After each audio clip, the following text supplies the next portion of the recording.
नमस्कार। देखिए, नशा जो है एक बहुत बड़ी समस्या आज के समाज की, और इससे होने वाले रोग मानसिक रोग की श्रेणी में आते हैं। ये बात ही अपने आप में थोड़ा सा कुछ लोगों को आश्चर्यचकित करती है कि एक मानसिक रोग भी होता है नशा करना। और जैसा कि हम जानते हैं कि मानसिक रोग के बारे में जागरूकता बहुत ही कम है, और इसी प्रयास में जो करुणा जो एनजीओ है, इन्होंने बहुत ही अच्छे प्रयास इन्होंने आरंभ किए हैं। और इस जो हुआ था डॉक्टर प्रदीप सिंह ठाकुर द्वारा काफ़ी अच्छा था। किस तरह से हम होलिस्टिक अप्रोच अपनाएं और अपने शरीर और मन को स्वस्थ रखें, क्योंकि हमारा शरीर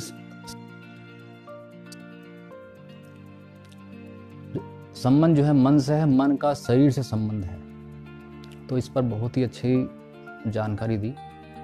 और अगर हम मानसिक स्वास्थ्य के क्षेत्र में जागरूकता बढ़ा दें तो आधा काम खुद हो जाता है, क्योंकि ये हमारे समाज का ही एक रिफ्लेक्शन होते हैं जो मानसिक रोग होते हैं।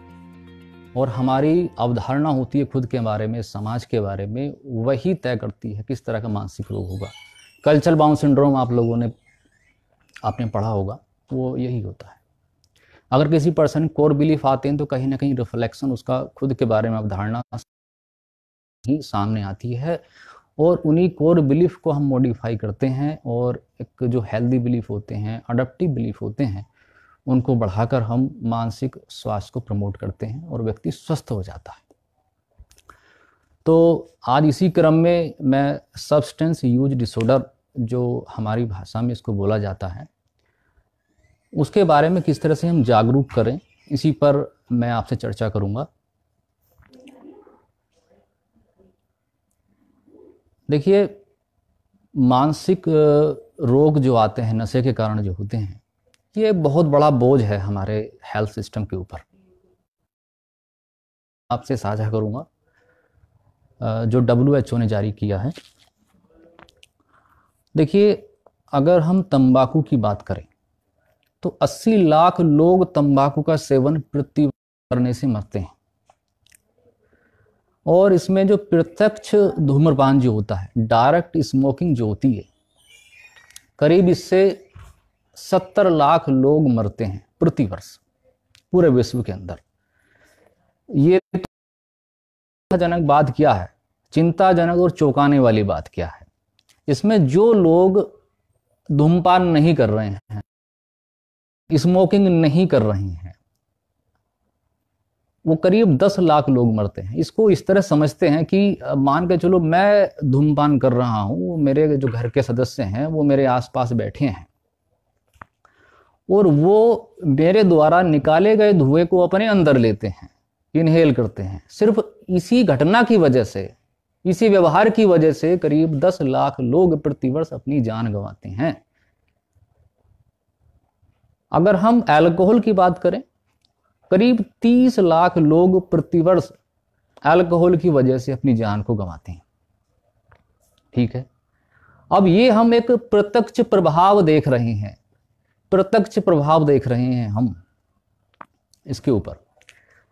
अप्रत्यक्ष प्रभाव की चर्चा हम नहीं करते, क्योंकि हमको दिखता है किसी व्यक्ति की जो है मृत्यु हो गई है, या कोई एक दिखने वाली चीज उसके साथ घटित हो गई है, लेकिन जो अप्रत्यक्ष प्रभाव होते हैं उनको नहीं देख पाते हैं।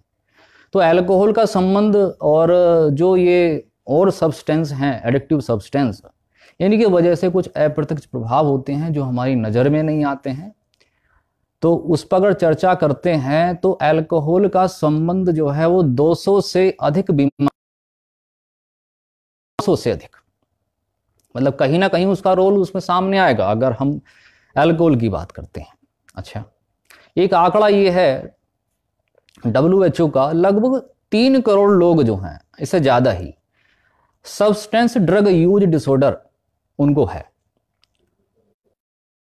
से जो लोग जो सब्सटेंस, एडिक्टिव सब्सटेंस को अपने इंट्रावेनस या अपने जो है शरीर में इंजेक्शन के माध्यम से प्रवेश करते हैं, उनका उनमें से 1 करोड़ लोगों में से 10 लाख लोग HIV के साथ अपनी जिंदगी गुजार रहे हैं। मतलब वो HIV में क्यों आए?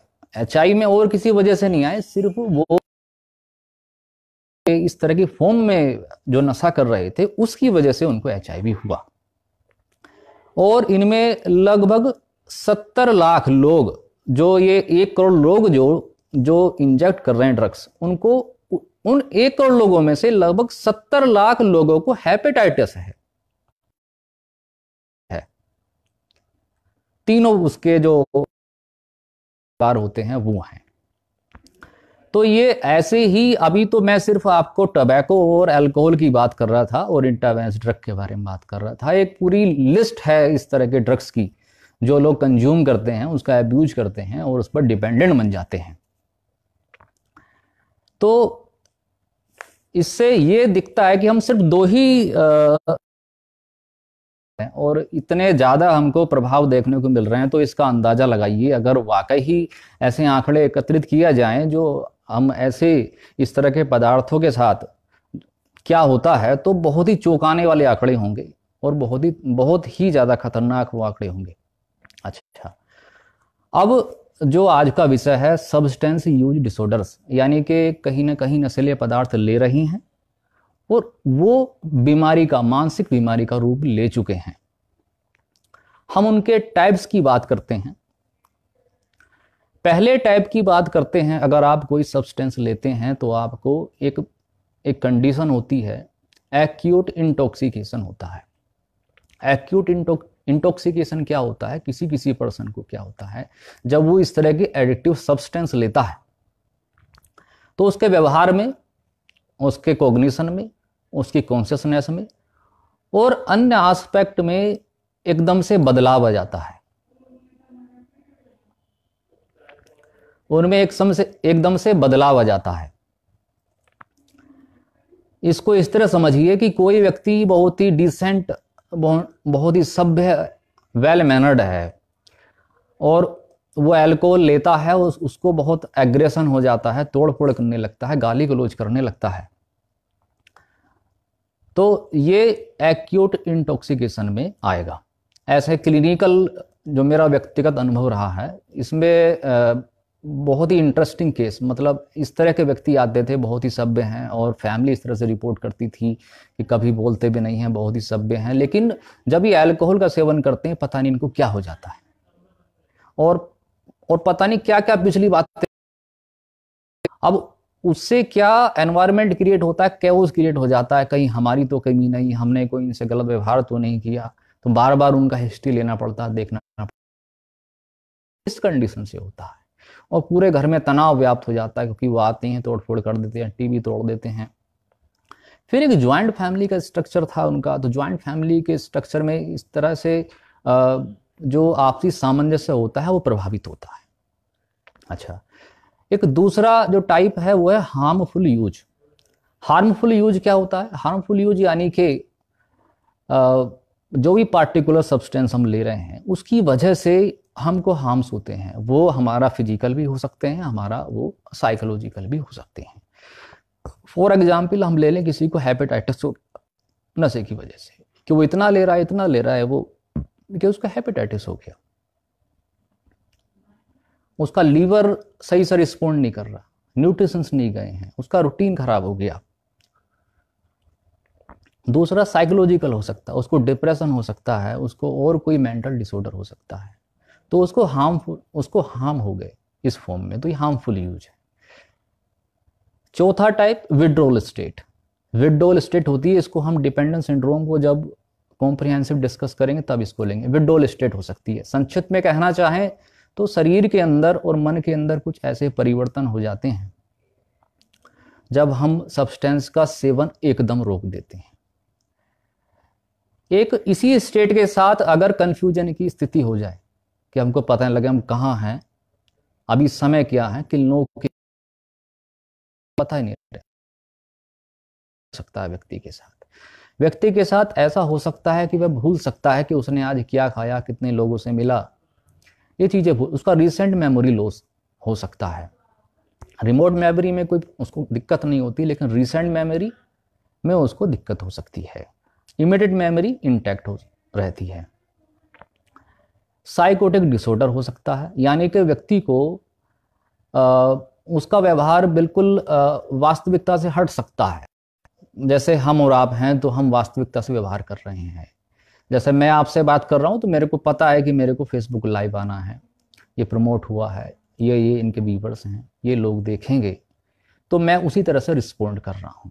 अगर मैं साइकोटिक हो जाऊं, मान लिया जाए, तो मैं इसी तरह से रिस्पोंड करूंगा बगैर लाइव हुए ही।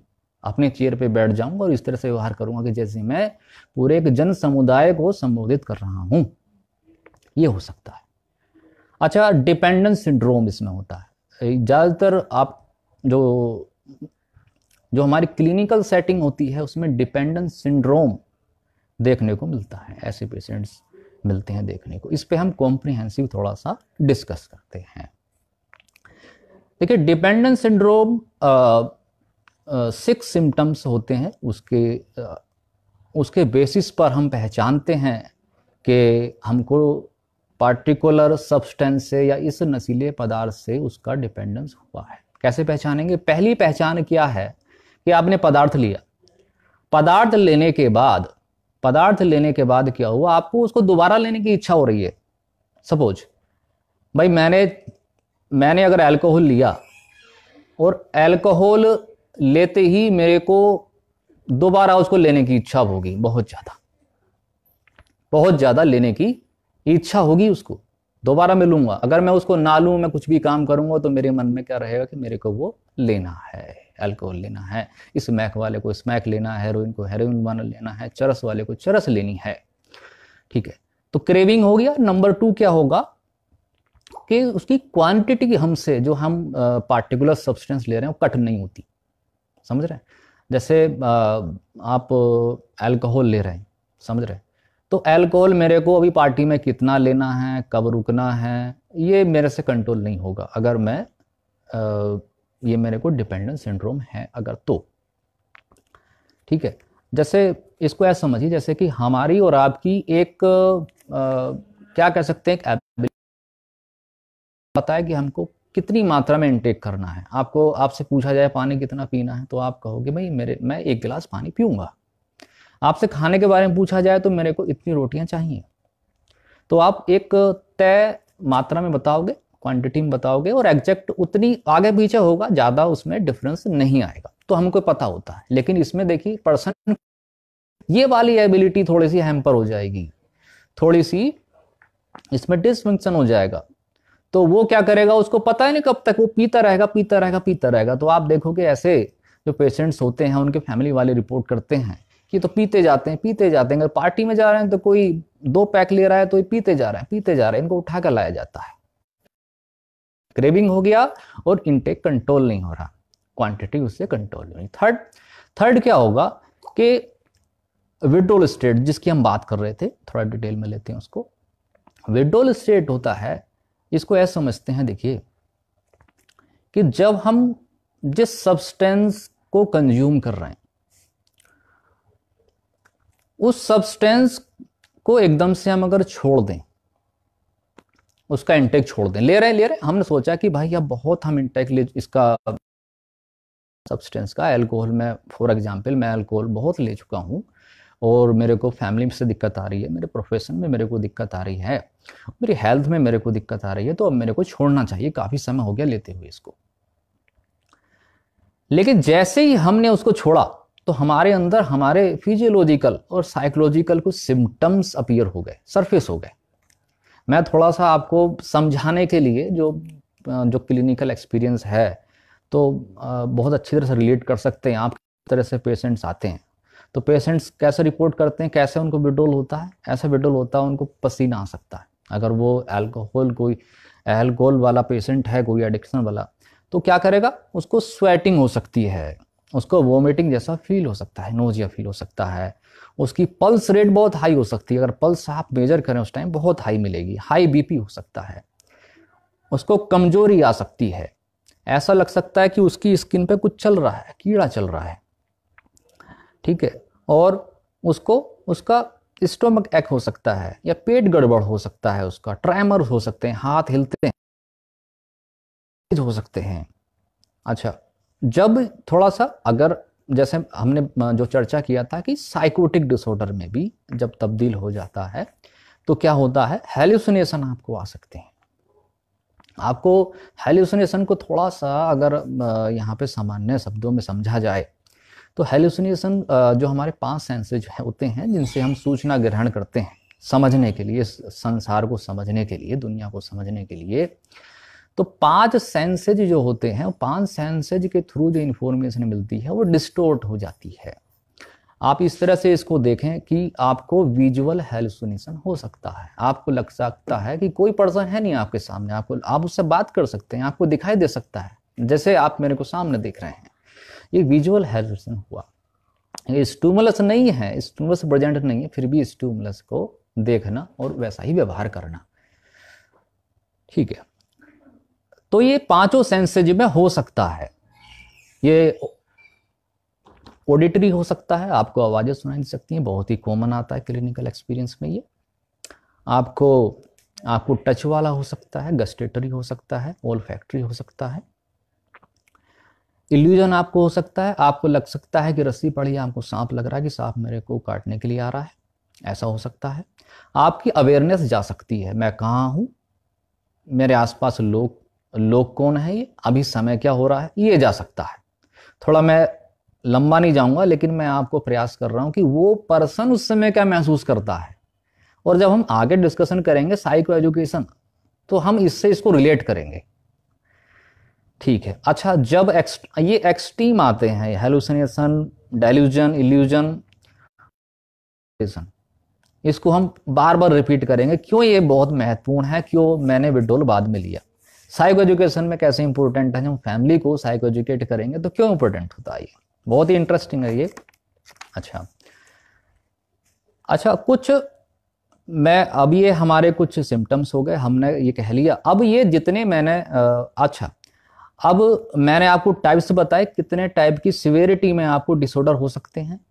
अब जो मुख्य जो मादक पदार्थ हैं उनको मैं आपसे चर्चा कर लेता हूं। अल्कोहल के बारे में आप परिचित हैं। कैनाबिनोइड्स क्या होते हैं, आपने एक भांग का पौधा देखा होगा, तो उसके 3 फॉर्म होती हैं, एक भांग होता है, एक गांजा होता है। उसे तीनों फॉर्म में लोग उसको कंज्यूम करते हैं नशे के लिए, प्लेजर के लिए।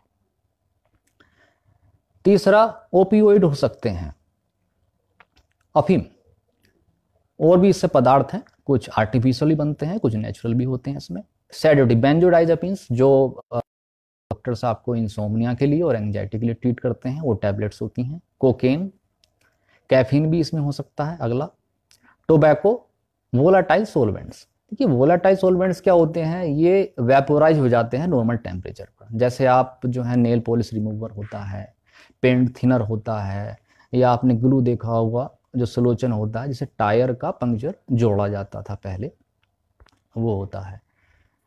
तो ये जितने मैंने डिस्कस किया और भी हैं। अब ये एक्यूट इंटॉक्सिकेशन भी हो सकता है, हार्मफुल ये भी हो सकता है, डिपेंडेंट सिंड्रोम भी आ सकता है, आपको साइकोटिक सिम्टम भी आ सकते हैं। इन सब से ये आपको, हर सब्सटेंस से ये सारी बीमारियां आपको हो सकती हैं। ठीक है, तो ये मुख्य हमारे पदार्थ हो गए। अच्छा, अब देखिए, अब हम समझते हैं कि एक टर्म हम पहले उसकी चर्चा कर लेते हैं, एडिक्शन क्या होता है। एडिक्शन क्या होता है, देखिए, एडिक्शन को अगर सरल भाषा में हम देखें तो एडिक्शन में क्या होता है, इसको समझने से पहले समझें। हमारे ब्रेन के अंदर एक एरिया होता है जिसको बोलते हैं रिवॉर्ड पाथवे। अब रिवॉर्ड पाथवे जब सक्रिय होता है तो उसके सक्रिय होते ही डोपामीन नाम का एक न्यूरोट्रांसमीटर, एक रसायन अगर आम भाषा में बोले, वो उससे रिलीज होता है, उससे निकलता है। निकलने से हमें आनंद की अनुभूति होती है, हमको अच्छा लगता है।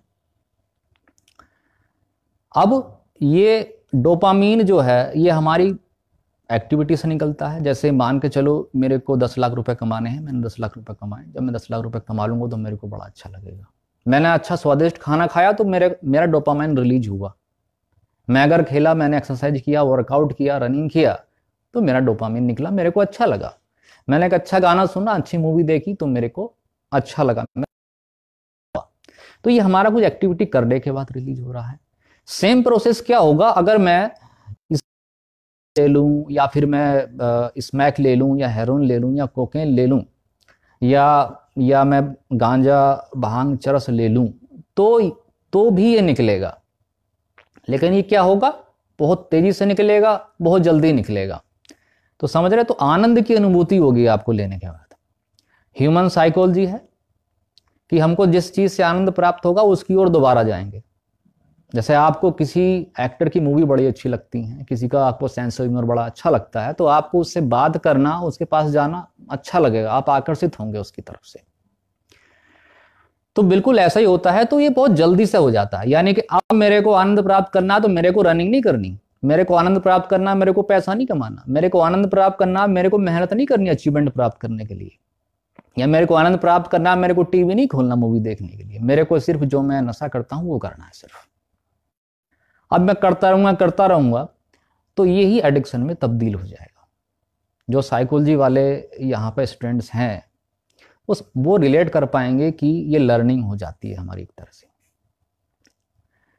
उसको बार बार करने का मन करता है, रीइंफोर्समेंट हमको मिल रहा है, बार बार सुखद अनुभव हो रहा है, एक एक्टिविटी हो गया।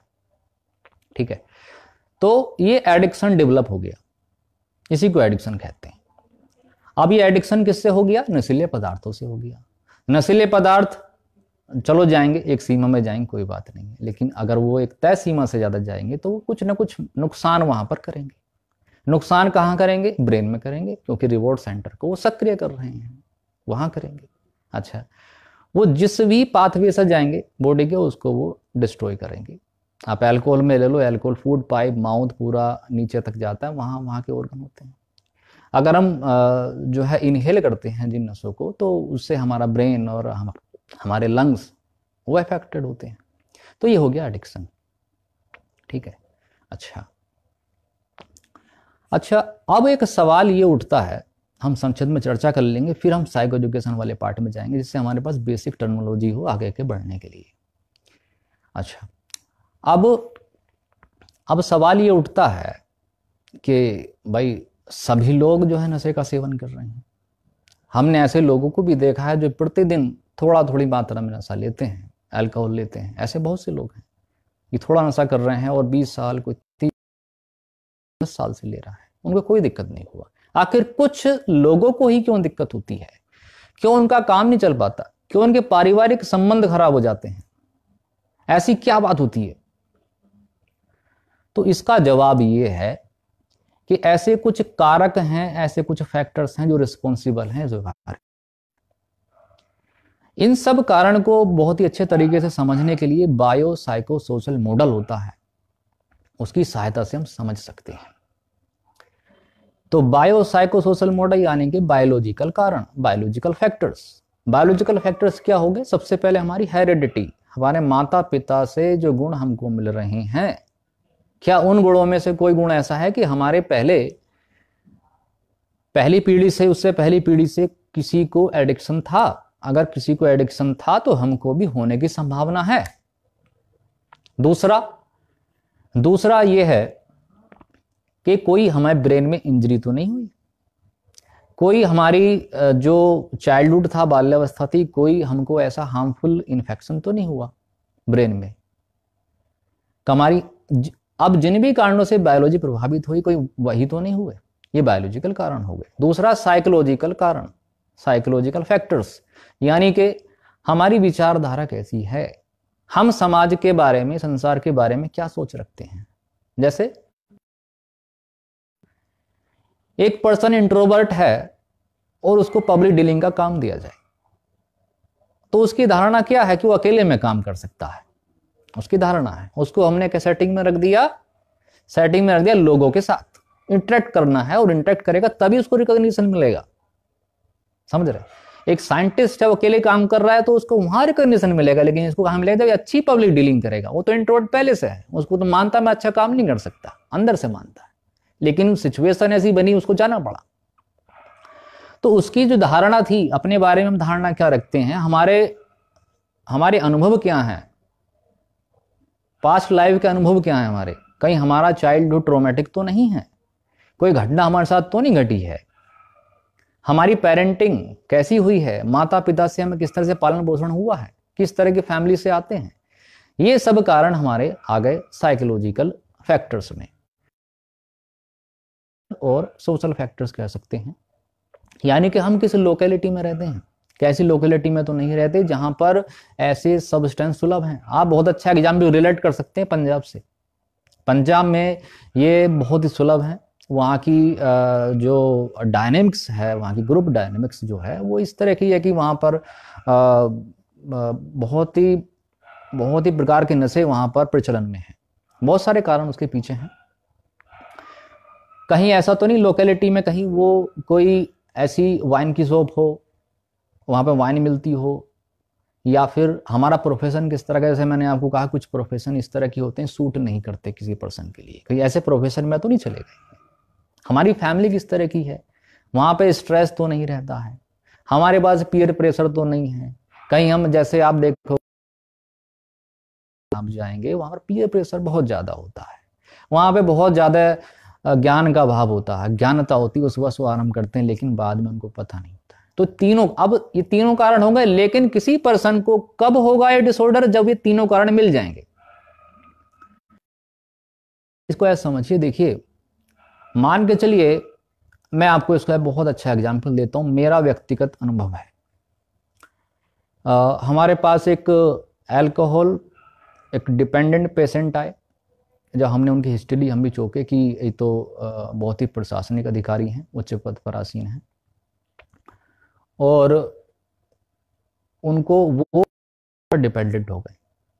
तो हमने जब उनकी हिस्ट्री ली तो उसमें उनकी फैमिली हिस्ट्री में उनके नाना जी मिले जो अल्कोहल डिपेंडेंट थे, अल्कोहलिक थे, यानी कि फैमिली यहाँ पर जो है बायोलॉजिकल फैक्टर हो गया।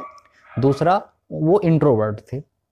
प्रशासनिक अधिकारी हो गए तो उनको बहुत सारे एक ग्रुप को लीड करना है, उसको इंस्ट्रक्शन देनी है, कमांड देनी है, नंबर 2। नंबर 3, उनका जॉब किस तरह का हो गया। जब तीनों कारण मिल गए, जब ये तीनों कारण मिल गए तब ये बीमारी का रूप ले लिया। ये और मेंटल डिसऑर्डर में भी बायो साइकोसोशल मॉडल से ही हम एक्सप्लेन करते हैं, समझ सकते हैं कि ये जो इलनेस हुई है किस वजह से हुई है। अब ये तीनों कारण मिल गए।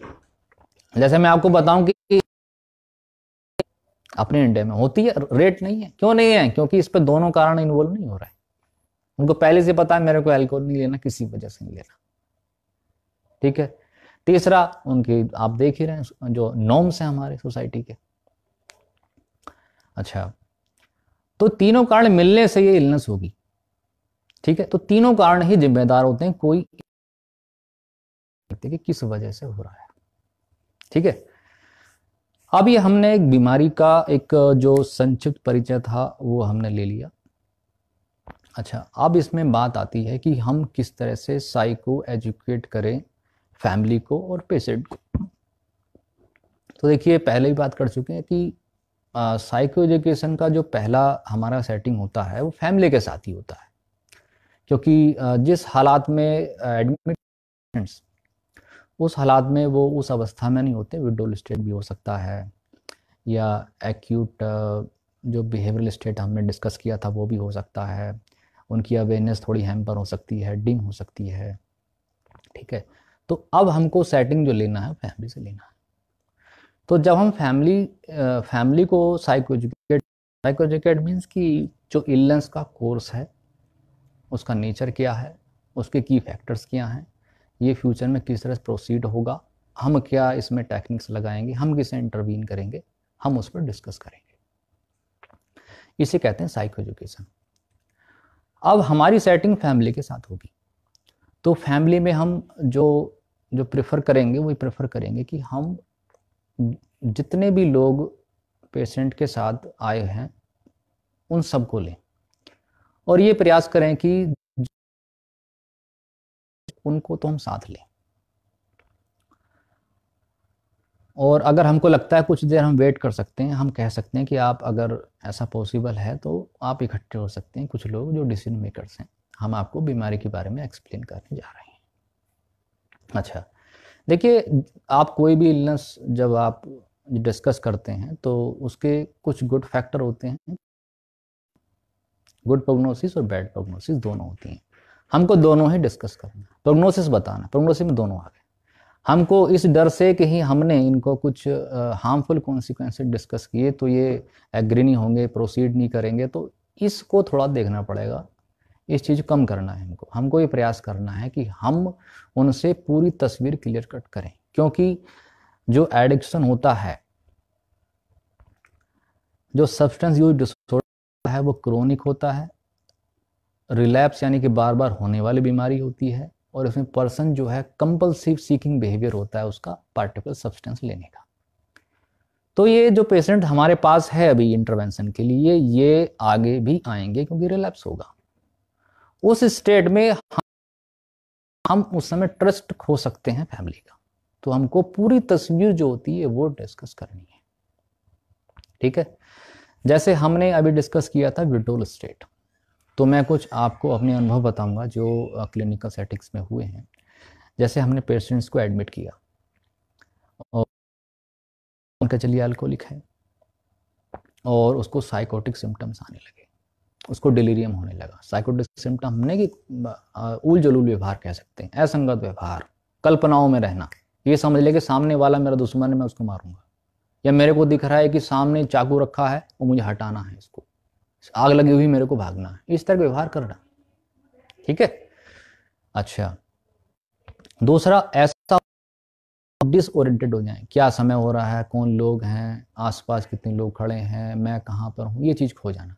तो जब ये सिम्टम्स आते हैं और हम ना बताएं, आप बताओगे फैमिली को, आप ना बताओ तो फैमिली क्या कह सकती है, अरे ये तो कोई नई बीमारी हो गई है, ये तो आपने जो ट्रीटमेंट कर रहे हैं उससे ऐसा हुआ है, आपने ही कुछ किया है, या कुछ साइड इफेक्ट है ये इलनेस का। अच्छा, और कभी कभी क्या होता है कि पेशेंट में विड्रॉल सिम्टम्स नहीं आ रहे हैं, आपने एडमिट रखा, जैसे हमको बोलना होता है कि आपको 72 आवर्स के लिए एडमिट करना है मिनिमम, जिसमें हम इसको ऑब्जर्व कर सकें। कभी कभी क्या होता है 72 आवर्स चले जाते हैं और पेशेंट की हालत खराब हो जाती है। फिर फैमिली कहती है कि आपने कहा 72 आवर्स, लेकिन तबीयत तो अभी खराब हो गई है, ये तो आपसे कुछ गड़बड़ हुई है।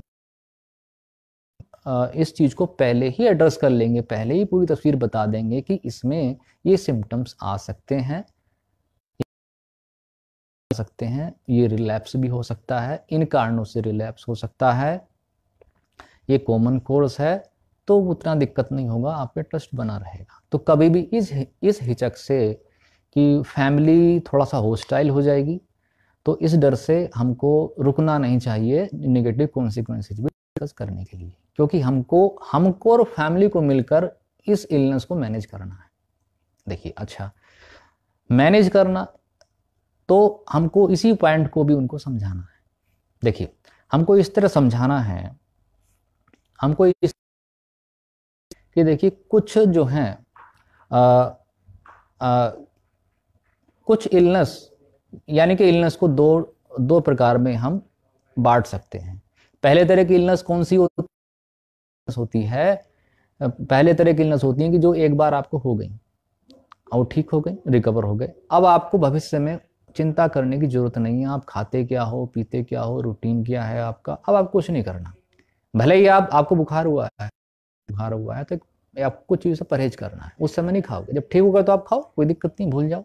मलेरिया में हुआ, कोई बात नहीं, मलेरिया हुआ, अब ठीक हो गया, भूल जाओ, कुछ नहीं, आया व्रत नहीं है, जैसे फ्री रहते थे वैसे रहो। लेकिन जब अगर आपको दूसरे प्रकार की इलनेस हो जाए, जैसे आपको डायबिटीज हो जाए, अगर आपको डायबिटीज हो गई तो क्या करना पड़ेगा? अगर आपको अब एक बार आपको डायबिटीज होगी तो आपका शरीर जो है, आपकी बॉडी जो है, अब लाइफ लॉन्ग ऐसी हो चुकी है, अब आपको जीवन भर ये डायबिटीज होने के बाद कुछ ऐसा ही है। जैसे क्या मानना है आपको अपनी डाइट का ध्यान रखना है, आपको अपना वेट कंट्रोल रखना है, एक्सरसाइज करनी है, स्ट्रेस को मैनेज करना है और मेडिकेशन लेना है। ये सारी चीज लेकर चलनी है आपको। ये लेकर चलनी है और एक कंडीशन को मैनेज रखना है। आपका इंसुलिन मैनेज रहेगा, ठीक।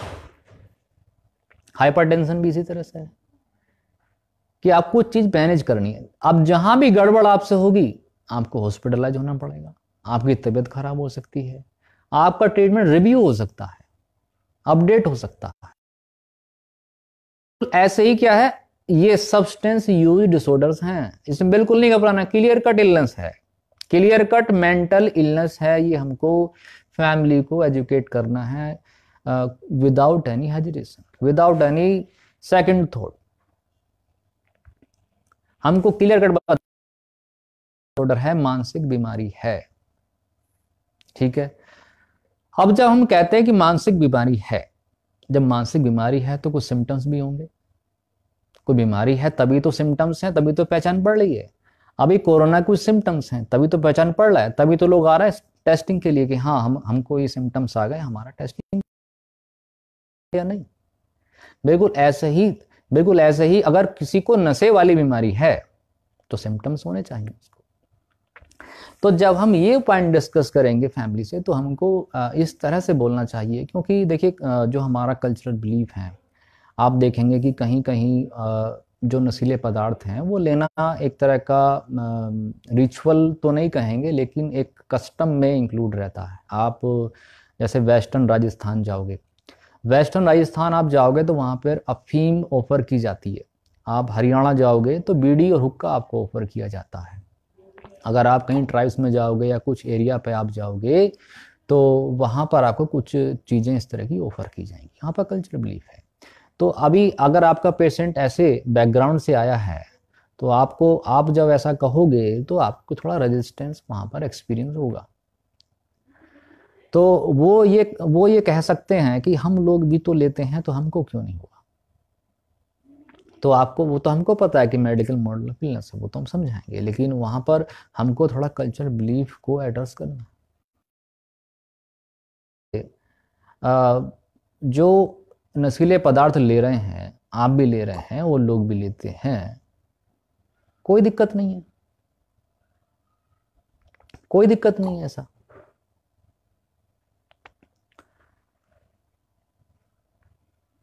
कुछ कमेंट्स भी आ रहे हैं, उनको भी हम देखेंगे बीच बीच में, उनको हम बाद में, उसको पहले डिस्कस कर लेते हैं। तो हम उनसे बोलेंगे कि भाई नशीले पदार्थ लेने में कोई दिक्कत नहीं है, कोई दिक्कत नहीं। कैसे दिक्कत नहीं है, मान के चलो डायबिटीज वाला पेशेंट है, यानी कि अगर हम डेली लाइफ में देखें तो हम मीठा तो बहुत ले रहे हैं, मतलब पूरे दिन में हम देखें तो कितना मीठा ले रहे हैं। आपकी कोल्ड ड्रिंक में मीठा है, आपकी चाय में मीठा है, आप खाना खा रहे हैं तो हो सकता है उसमें मीठा हो, कुछ फ्रूट्स में मीठा है, समझ रहे हैं। लेकिन सबको तो डायबिटीज नहीं हो रही, सबको दिक्कत तो नहीं हो रही, बहुत बहुत बड़ा नहीं हो रही, बहुत कम परसेंटेज ऐसा है जिसको दिक्कत हो रही है, यानी कि डायबिटीज हो गया जिसको। बिल्कुल इसी तरह से, अब इसी तरह से ये व्यक्ति हैं जो भी आपके फैमिली के मेंबर हैं, इनको क्या हुआ कि इनको दिक्कत है क्योंकि इनको बीमारी हो गई है। इनको दिक्कत क्यों, डायबिटीज होगी, मीठा नहीं खा सकते, डायबिटीज वाला पर्सन मीठा नहीं खा सकता क्योंकि उसको डायबिटीज की इलनेस हो गई है। ऐसे ये नशीला पदार्थ लिया है, इनको अब दिक्कत है, इनको नशीला पदार्थ नहीं, आप लोग ले सकते हो क्योंकि आपको इलनेस नहीं है, ये आपको सिम्टम्स नहीं आए हैं, ये आपको इलनेस नहीं है, आप ले सकते हो। अगर जो लोग डायबिटीज नहीं, खूब मीठा खाओ, जिन लोगों को कोई बीमारी नहीं है आप लो, कोई दिक्कत को है उनको तो अब लाइफ लॉन्ग एहतियात। ये बिल्कुल क्लियर कट पॉइंट है, ये पॉइंट हमारा क्लियर कट है कि हमको ये बोल देना है कि अब इनको नहीं लेना, बिल्कुल भी अब इनको बिल्कुल नहीं लेना। ये थोड़ा इसमें भ्रांति कह लो या एक लैक ऑफ अवेयरनेस कह लो कि थोड़ा सा मेडिकल फ्रेटर्निटी में भी इस तरह की चीज़ें हैं कि थोड़ा सा लैक ऑफ अवेयरनेस है, और उस सीक्वेंस में कुछ इस तरह की एडवाइस दे दी जाती है कि जैसे कि आप किसी चिकित्सक के पास गए जो इन इलनेस को नहीं डील करते हैं, वो स्वाभाविक सी बात है, वो कह देते हैं कि आप थोड़ा लो, ज़्यादा क्यों लेते हो। वो बोलते हैं मैं दारू पीता हूँ, मैं क्या करूँ, वो कहते हैं आप थोड़ा लो, ज़्यादा क्यों लेते हो। लेकिन उनको उनका मैकेनिज्म नहीं पता। जो वायरिंग है, जो ब्रेन में चेंजेज हैं, वो इस तरह के हो चुके हैं, जो हमने तीनों फैक्टर डिस्कस किए। तो अब क्या करते, उनको वहां से जो एक ट्रस्ट होता है, जो एक डॉक्टर का पेशेंट का एक रिलेशन होता है, एक ट्रस्ट होता है, उसकी वजह से और ज्यादा वो लेने लगते हैं। तो ये तो वहां का हाल हो गया। तो हमारे सोसाइटी में इन चीजों को हमको साइको एजुकेशन में एड्रेस करना है, और उन्हीं के में एड्रेस करना है उनको। तो उनको ये बताना है कि देखिए आप कर रहे हो, लेकिन आपका ये वजह थी। जो हमने bio psycho social model discuss किया, उन तीनों में कहीं ना कहीं निकलेगा। अब इनके लिए ये नशा करना जहर है। जैसे डायबिटीज वाले पर्सन के लिए मीठा खाना जहर की तरह से मान सकते हैं, ऐसे ही इनके लिए अब ये नशीले पदार्थों का सेवन बिल्कुल जहर है। अब इसको बिल्कुल रोकना है, कंप्लीट एब्सटिनेंस क्रिएट करना है उसके लिए, बिल्कुल नहीं लेना उसको। ये हमको उसको समझाना है, ठीक है। तो ये हम डिस्कस कर लेंगे, क्लियर कट उनको बता देंगे, डायबिटीज और हाइपरटेंशन का एग्जाम्पल देके, क्योंकि हमको अभी और इसका होना बहुत जरूरी है। किसका अवेयरनेस का जरूरी होना? फैमिली का और टारगेट सोसाइटी का, जहां पेशेंट रहता है वहां का। अच्छा, इसमें एक बात और हमको देखनी है। एक बात यह देखनी है कि हमको, देखिए, जो हमारा सेटिंग होता है, भले ही हमारे भारत देश में ज्वाइंट फैमिली कह सकते हैं कि थोड़ी कम हो रही है पहले से, लेकिन ये फिजिकली ऐसा हो रहा है, लेकिन मेंटली नहीं हो रहा। मेंटली अभी भी हम ज्वाइंट फैमिली अपने माइंड में रखे हुए, उसी से ऑपरेट हो रहे हैं। तो हमको ये प्रयास करना है, किसी भी सेटिंग में जाते हैं, हमको ज़्यादा से ज़्यादा इकट्ठा करना है पेशेंट के लिए, ये हमको अटेम्प्ट करना है, ठीक है। तो हम क्या करेंगे? हम ये करेंगे कि जो सेशन हम साइको एजुकेशन का लेंगे, अवेयरनेस का लेंगे, इलनेस के सारे एस्पेक्ट का, वो एक जो फीमेल होंगी उनको भी साथ रखेंगे, और मेल्स होंगे उनको भी साथ रखें, चाहे वो किसी बैकग्राउंड से आते हों। रूरल बैकग्राउंड में ऐसा होता है कि फीमेल असहज महसूस करती हैं, तो हमको वो नहीं करना। तो हमको एक ओपन सेशन लेना है। होता क्यों? इसलिए लेना है कि देखिए, इसमें जो सबसे ज़्यादा पर्सन इसमें अफेक्टेड होता है वो होती है वाइफ। और जो हमारे नॉर्म्स हैं उसमें कहीं ना कहीं आप देखोगे कि वाइफ से उम्मीद की जाती है कि वो इस तरह से, मतलब किसी किसी केस में देखा जाता है कि कुछ लोग इसलिए भी जो है मैरिड हो जाते हैं, मैरिड कर दिए जाते हैं कि ये इसके बाद सुधर जाएगा। मान के चलो कोई एडिक्टिव पर्सन है, अल्कोहलिक है, तो इसलिए कि ये आफ्टर मैरिज ये ठीक हो जाएगा, ऐसा मान लिया जाता है। लेकिन ये तो इलनेस है, इसका मैरिड अनमैरिड में कोई रिलेशन नहीं है, ठीक है। उल्टा असर भी जाता देखा जाता है। तो हमको क्या करना है कि वाइफ के लिए सपोर्ट ज़्यादा इकट्ठा करना है, क्योंकि उससे उम्मीद की जाती है कि तुम्हारी वजह से शायद ये हो रहा हो, पहले नहीं था ऐसा, और तुम्हारे व्यवहार से ऐसा हो रहा, तुम स्ट्रिक्ट हो और या फिर अच्छी तरह से रहो, तो वो एक डिस्ट्रेस में रहती है। वो डिस्ट्रेस में रहती है तो मेंटल इलनेस के लिए एक्सपोज होती है। जैसे हम डिस्कस किया कि तीनों फैक्टर्स, बायोलॉजिकल, साइकोलॉजिकल और एनवायरमेंटल।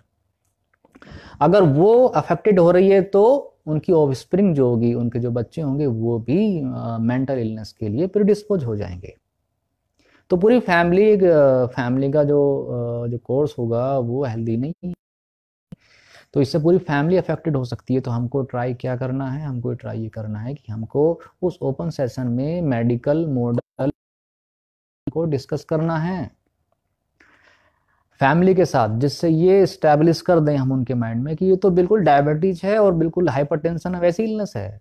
जैसे आप किसी पर्सन से बोलो कि आप डायबिटिक हैं, तो आजकल लोग प्राउड तो नहीं कह सकते, लेकिन आजकल कोई हेजिटेट फील नहीं करते अपने आप को डायबिटिक बताने में, या आपको ये बोले मेरे मतलब कोई ना कोई कार्डियोवैस्कुलर डिजीज कंडीशन है, ऐसा बताने में कोई हिचक नहीं करता है।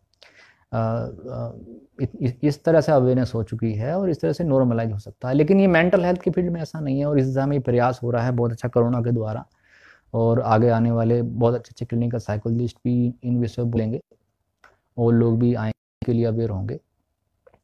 तो तो क्या इसमें क्या है, फिर अवेयरनेस नहीं है। तो हमको जो मेडिकल मॉडल जब हम ये इस्टेब्लिश कर देंगे माइंड में कि ये तो हाइपरटेंशन और डायबिटीज की तरह से होने वाली इलनेस है, बहुत ही कॉमन इलनेस है, कोई इसको मैनेज कर सकते हैं।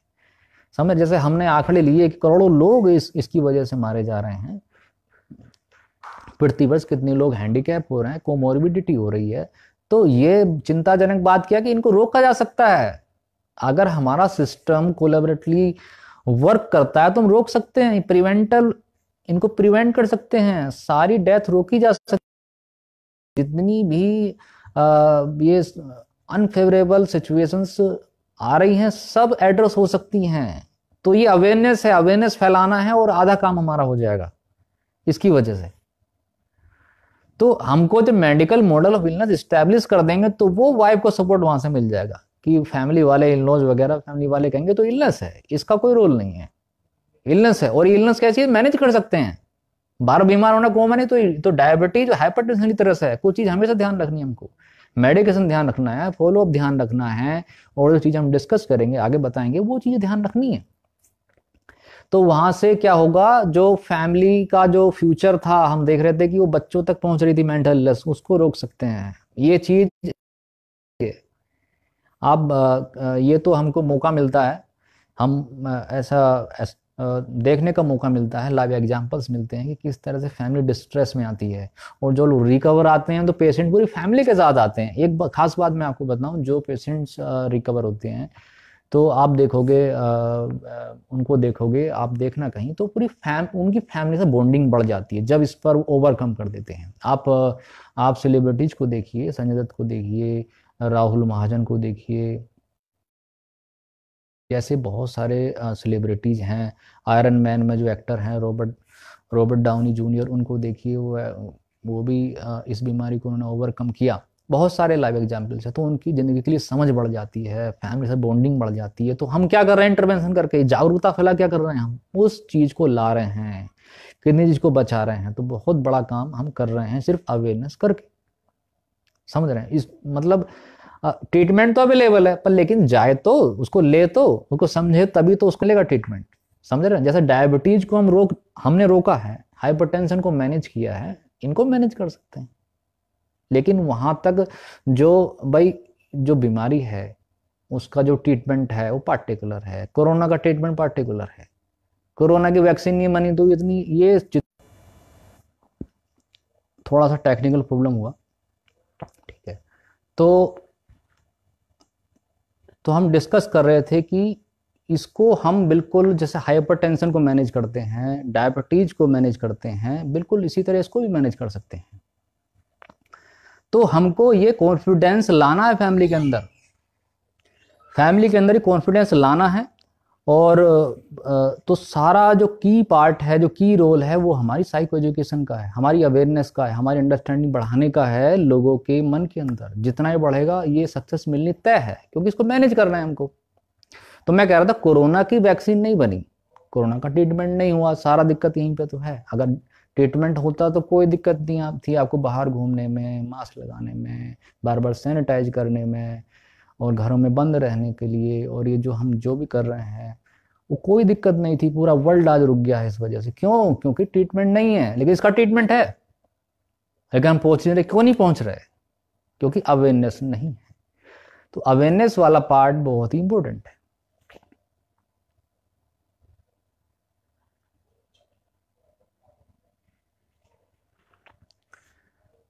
तो हम अवेयरनेस इस तरह से बढ़ाकर बहुत बड़ी सेवा कर सकते हैं, ठीक है। अच्छा, तो जो हमने मेडिकल मॉडल ऑफ इलनेस जहाँ इस्टेब्लिश कर दिया, तो हमने आने वाला फ्यूचर जो खराब हो सकता था उसको रोक लिया, उसको अच्छा कर दिया, एड्रेस कर दिया उसको। अच्छा, अब देखिए, कभी कभी आप जब साइको एजुकेट करते हैं तो साइको एजुकेट करते हुए जो सिम्टम्स होते हैं उनको आपको एक्सप्लेन करना बहुत ज़रूरी है, खासकर पेशेंट्स के साथ। पेशेंट जो हैं, पेशेंट्स क्या होते हैं, पहली बहुत डिनाइल फेज में होते हैं। मतलब ये कभी नहीं मानते कि मेरे को इलनेस है। वो आपको आउट राइटली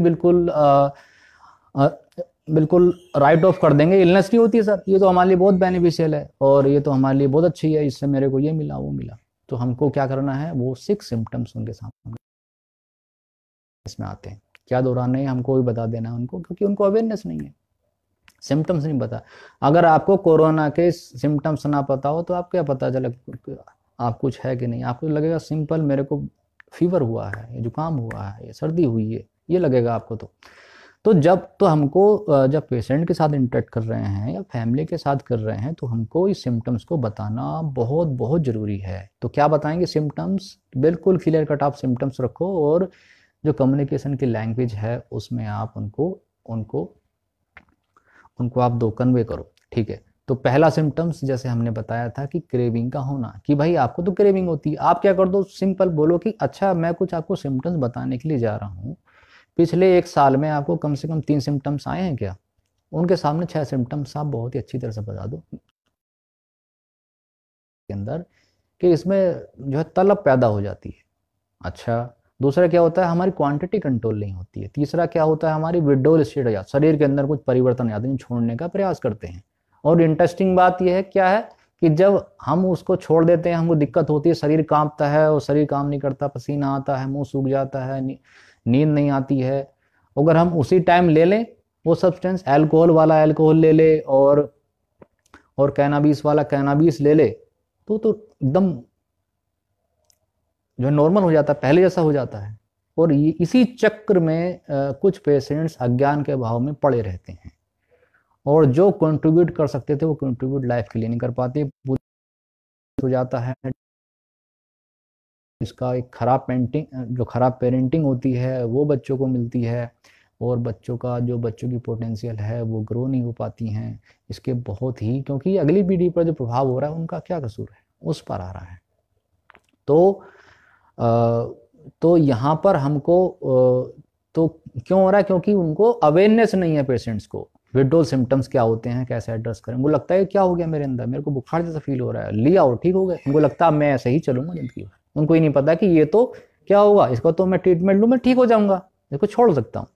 नंबर 4 क्या है, आपका टॉलरेंस डेवलप हो गया है। क्या हो गया है, आपको टॉलरेंस डेवलप हो गया, क्या हो गया आपको कि आपकी क्वांटिटी बढ़ती जा रही है, बढ़ती जा रही है, बढ़ती जा रही है। अगर आप जो है तय क्वांटिटी से कम लेते हो तो आपको मजा नहीं आता, अच्छा ही नहीं लगता, खराब सा लगता है आपको, ठीक है। पूरी साइकोलॉजी बदल जाती है। ऐसे ऐसे हमारे क्लिनिकल एक्सपीरियंस में ऐसे लोग आते हैं कि जो है जिनको उन्होंने अपने ही दम पर पूरा बिजनेस खड़ा किया, अपने ही दम पर पूरा अपना जो होता है अचीवमेंट लिए उन्होंने, लेकिन आज जब वो इस डिसऑर्डर से ग्रस्त हो जाते हैं तो उनकी पूरी साइकोलॉजी बदल जाती है। उनकी पूरी साइकोलॉजी में क्या आता है, सिर्फ नशीला पदार्थ का इंतजाम करना और उसका सेवन करना, प्रोक्योर करना और कंज्यूम करना, ये ज़िंदगी का कोर्स बन जाता है। बहुत बहुत प्रतिभाशाली लोगों को हमने देखा है, बहुत बहुत बड़े पद पर बैठे लोगों को देखा है कि उनकी पूरा साइकोलॉजिकल मेकअप बदल जाता है।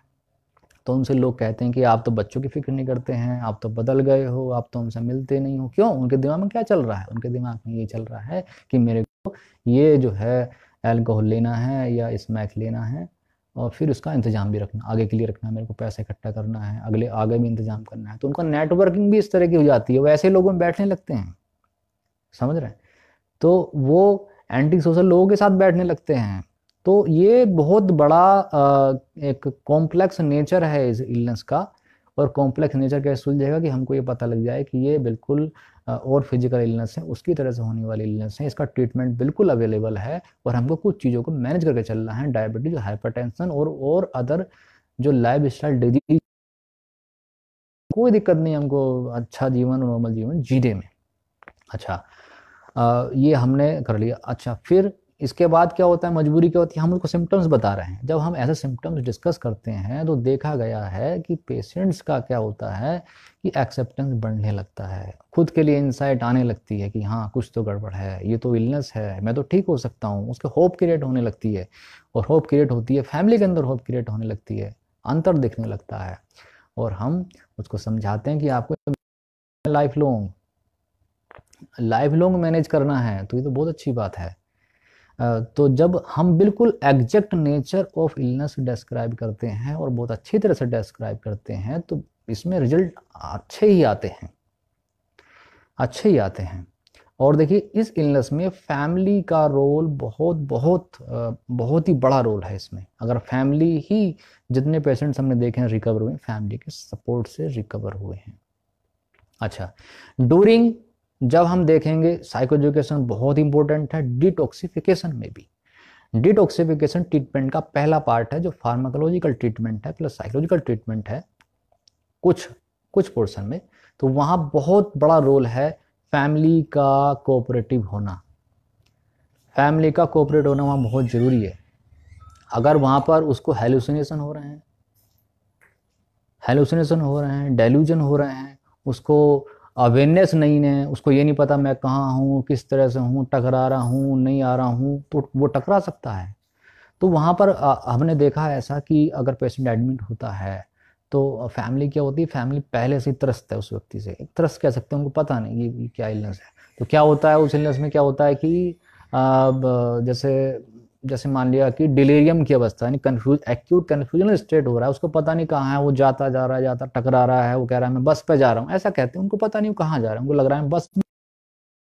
वो देख रहे हैं कि जिस बेड पर लेटे हैं उसको एक कार बना के चला रहे हैं, वो उसको एक कार बना के चला रहे हैं। तो उसमें स्थिति में वो बार बार एक ही रिपीटेशन करना और भागना, बाहर की तरफ जाना, उस स्टेज में फैमिली मेंबर्स बिल्कुल फेड अप हो जाते हैं और वो हॉस्टाइल होने लगते हैं और वो क्या करते हैं कि हमको करते हैं उसका, तो हम इंस्ट्रक्शन देते हैं कि एक पर्सन को हमेशा जागते रहना है, सपोर्ट करना है। अगर ऐसी स्टेज में वो फेड अप कर दें तो क्या हो सकते हैं कि कभी कभी हमें ड्रामा भी करना पड़ता है, यानी कि हमको अगेंस्ट उनका डिस्चार्ज करना पड़ता है अगेंस्ट मेडिकल एडवाइस। हम नहीं कहते वो, लेकिन फैमिली हॉस्टल हो जाती है, उनको लेकर चली जाती है और ऐसे केसेस में बहुत बुरे परिणाम भी सामने आ सकते हैं। तो साइको एजुकेशन खासकर आप देखोगे वो मेंटल इलनेस जिसमें आप सोसाइटी का और एक सोशल ग्रुप का रोल होता है, बहुत बहुत ज़रूरी होता है। तो जब हम सेशन लेते हैं बिल्कुल फ्री फ्लो सेशन लेना चाहिए और ऐसा टाइम को आपको सेलेक्ट करना चाहिए कि आप पूरी फैमिली को इंक्लूड कर पाएँ, अपना पूरा टाइम दे पाएँ। तो और अगर आपके पास 2 या 3 पेशेंट एक साथ हैं तो आप उनको बिल्कुल एक साथ लीजिए। इससे बहुत ही अच्छे रिजल्ट सामने आते हैं। बहुत ही अच्छे रिजल्ट, अगर वो उनको लगता है कि ये तो अकेले नहीं है, हम इस सफरिंग में अकेले नहीं है, इसमें तो पूरा ग्रुप है, बहुत सारे लोग इससे त्रस्त हैं। तो वहाँ पर ट्रीटमेंट के लिए कंप्लायंस बढ़ता है, फॉलोअप के लिए कंप्लायंस बढ़ता है, होती है उन फैमिलीज के बीच में, उनको स्ट्रेंथ आती है। तो हमको एक फ्री फ्लो सेशन लेना है, एक लंबा सेशन लेना है और उनको ऑफर करना है कि आपकी जो क्वेरी, हम तो एक्सप्लेन कर देंगे, लेकिन हमको बाद में क्या करना है, हमको ऑफर करना है कि आपकी जो क्वेरीज हैं वो आप रखिए, हम उनको एड्रेस करेंगे। तो इस तरह के सेशन से उनके जो हमको जो उस सोसाइटी के, उस कम्युनिटी के जो बिलीव्स होते हैं उस सब्सटेंस रखते हैं, हम उन मिथ को डिसॉल्व करते हैं और एक अच्छा एनवायरनमेंट क्रिएट करते हैं। और एक अच्छा एनवायरनमेंट मिलना सबसे पहला स्टेप इस इलनेस में है। अच्छा, अभी थोड़ा समय भी हो रहा है और थोड़ा सा थोड़ा प्रैक्टिकल है, उस पर मैं आपको बोलना चाहूँगा थोड़ा सा, लेकिन मैं आपको बता देता हूँ ट्रीटमेंट हम किस तरह से करते हैं जो हमको फैमिली को समझाना है। सबसे पहले फैमिली को एडवाइज करते हैं कि देखिए अभी तो हम ट्रीटमेंट कर रहे हैं, इन फ्यूचर अगर कोई प्रॉब्लम होती है, फिर से रिलैप्स करता है, 2 टर्म्स हमें याद रखनी है, लैप्स और रिलैप्स। लैप्स होता है कि पहला एपिसोड आना, जैसे कोई अल्कोहलिक पर्सन है, घर पे गया वो और उसने फिर से एक बार अल्कोहल ले लिया, एक बार फर्स्ट टाइम, और फिर समझ गया, फिर आपके पास आ गया, वो लैप्स है। लेकिन फिर से पुराने वाले स्टेट में चले जाना, वो, तो हमको ये बताना है कि अगर ये रिलैप्स होता है, फिर से पुराने स्टेट में चला जाता है, तो क्या करना है आपको, इनको मेंटल हॉस्पिटल सेटअप में ले जाना है, मेंटल हेल्थ क्लिनिक में ले जाना है, एक साइकेट्रिस्ट के पास ले जाना है और वहाँ पर डिटॉक्सिफिकेशन होगा स्पेसिफाइड टाइम के लिए, करीब अमूमन बोलते हैं 72 घंटे के लिए, और ज़्यादा भी लग सकता है। वो हम देखेंगे एज क्या है, हेल्थ कैसी है पेशेंट की, कोमोर्बिडिटी तो नहीं है, सिवियरिटी तो ज़्यादा नहीं है, उससे वो आगे भी बढ़ सकता है। पहले बताएंगे आपको वहाँ अप्रोच करना है, कहाँ जाना है, कहीं और नहीं जाना है, क्योंकि ये क्या है, मेंटल इलनेस है, कहीं पार्टिकुलर डॉक्टर के पास जाना है, पहला काम ये बताएंगे इसको। ठीक है। अच्छा अच्छा, इसमें तो पहला ट्रीटमेंट क्या, पहला क्या स्टेप है, डिटॉक्सिफिकेशन। उसके बाद individual counselling, group therapy, group counselling, family counselling, फिर हम रिलैप्स प्रिवेंशन पर काम करते हैं। ठीक है। और फिर हम एडवाइज करते हैं, जब हम आईपीडी में रखते हैं, इन पेशेंट रखते हैं, उसके बाद हम डिस्चार्ज करते हैं। अगर हमको लगता है पेशेंट पे लंबा वर्क करना है, उसकी मोटिवेशन को बढ़ाना है, तो हम उसका डिस्चार्ज करते हुए रिकमेंड करते हैं कि आप सेल्फ हेल्प ग्रुप ज्वाइन करें। सेल्फ हेल्प ग्रुप, आपने AA का नाम सुना होगा, एल्कोहलिक एनोनिमस का नाम सुना होगा, एल्कोहलिक एनोनिमस का नाम सुना होगा, बहुत अच्छा काम कर रहा है। और उसके अकॉर्डिंग बहुत सारे ग्रुप्स बने हुए, सेल्फ हेल्प ग्रुप्स, जैसे नारकोटिक एनोनिमस बना हुआ है। ठीक है। तो उसमें आपका एंटिटी डिस्क्लोज नहीं की जाती है, उसमें जो पेशेंट्स होते हैं सिर्फ उन्हीं की एंट्री होती है। वो लोग बाई वीकली या वीकली मीटिंग करते हैं और अपनी जेन्युइन फीलिंग को शेयर करते हैं जो पास्ट लाइफ में उनकी हुई है। और ये बहुत ही अच्छा, ये कहते हैं फैमिली से कि पेशेंट वो ज्वाइन करे, करना है। हमारा क्योर करना गोल नहीं है, हमारा अटेनेबल गोल क्या है, इसको मैनेज करना है। तो हमको ये स्टेट को मैनेज करना है। ठीक है।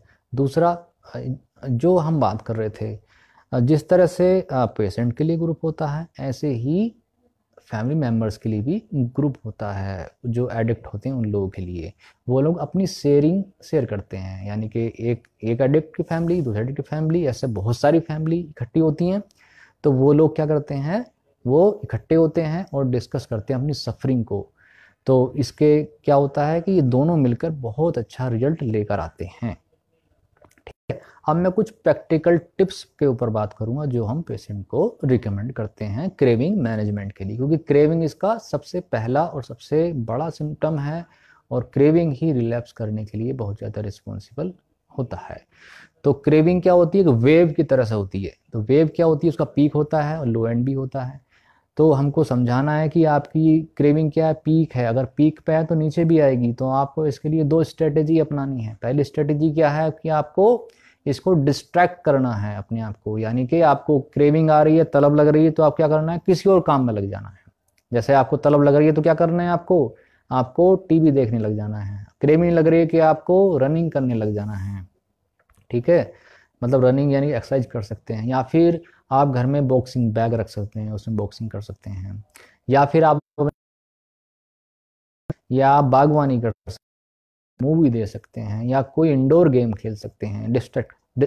पहला डिस्ट्रैक्शन हो गया। दूसरा क्या होगा आपका, दूसरा होगा आपका कि आपको उसको डिले करना है। कंज्यूम, जो आपको कंज्यूम करने का मन कर रहा है, आपको इम्पल्स आ रही है कि आपको कंज्यूम करना है, तो बोलना है कि मैं अभी नहीं करूंगा, दो को अब मैं बाद में करूंगा, ऐसे बोलते जाना है उसका। ठीक है। तीसरा क्या है, आपको उस समय क्या करना है, पानी पीना है। आप पानी पियोगे उससे आप क्रेविंग कम होगी। फिर क्या करेंगे आप डीप ब्रीदिंग करेंगे, उस समय लंबी गहरी सांस लेंगे और लंबी गहरी सांस छोड़ेंगे।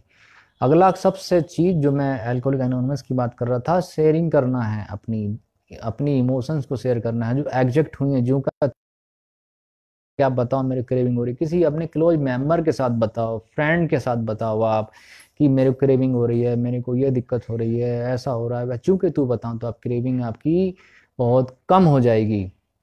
अच्छा, ये हो गया। और अगली चीज हम क्या बताते हैं, HALT, हाल्ट बताते हैं मैनेज करने के लिए। आपको भूख लगे तब अपना ध्यान रखना है, ध्यान रखना है कि आप भूख ज़्यादा ना लगे आपको, आप फिर से एडिक्शन की तरफ जा सकते हैं।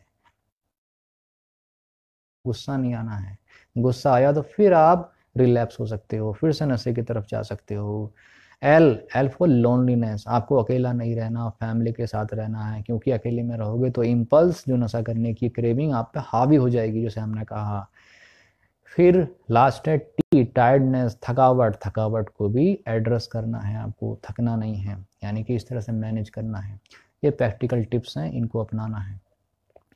और क्रेविंग को मैनेज करना है। तो ये हम इस तरह की जानकारी देंगे, अगर हमको मेडिकल मोड ऑफ इलनेस समझाएंगे, सारे एस्पेक्ट बताएंगे, सारे के सारे एस्पेक्ट, गंभीर से गंभीर एस्पेक्ट, पूरा इन रियलिटी जो होता है वो बताएंगे, तो रिजल्ट आने तय हैं। और सबसे पहली बात, उम्मीद मत छोड़िए बिल्कुल भी, ट्रीटमेंट लीजिए, ट्रीटमेंट अवेलेबल है, बिल्कुल ट्रीटमेंट अवेलेबल है। और बहुत से लोग अपनी ज़िंदगी संवार चुके हैं, कंट्रीब्यूट कर रहे हैं, आप उनसे मिलिए, जानिए।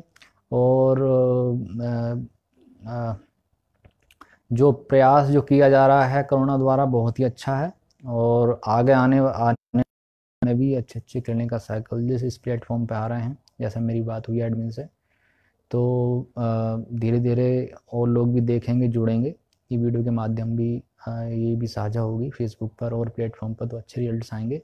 अच्छा, एक क्वेश्चन था इसमें डॉक्टर अंशुमन का, कि वो ये कह रहे थे कुछ ड्रग्स के बारे में बात कर रहे थे। हाँ, ऐसा है, कुछ ड्रग्स होती हैं जो एडिक्टिव होती हैं, जैसे बेंजोडाइजापीन्स होती हैं, ठीक है, तो वो एडिक्टिव होती हैं। और हमको देखना है कि हम जो उनका प्रेस्क्राइब्ड वे है उसमें ही उनको लें, ठीक है। तो क्वेश्चंस, हाँ, तो आगे हम देखेंगे इन चीज़ों को भी, ठीक है। और जो भी आपके क्वेश्चंस हैं, मेरा जो भी फेसबुक प्रोफाइल है, आप उस पर जा सकते हैं, जो इस माध्यम से आपके पास आया है उस पर जा सकते हैं, पूछ सकते हैं। और आगे बहुत अच्छे सेशन आने वाले हैं। शुभकामनाएं मेरी कोरोना की टीम को। धन्यवाद, नमस्कार।